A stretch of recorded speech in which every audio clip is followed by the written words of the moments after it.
If you're experiencing login errors on Upwork, follow these steps to troubleshoot and resolve the issue quickly.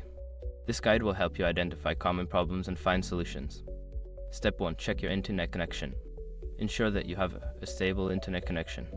Try opening other websites to confirm that your internet is working properly. If you are using Wi-Fi, consider switching to a wired connection or resetting your router. Step 2. Verify your login credentials. Before starting recovery, use the SROC, common link in the description to open the account recovery checklist generator and make sure your verification details are ready. Step 3. Clear browser cache and cookies.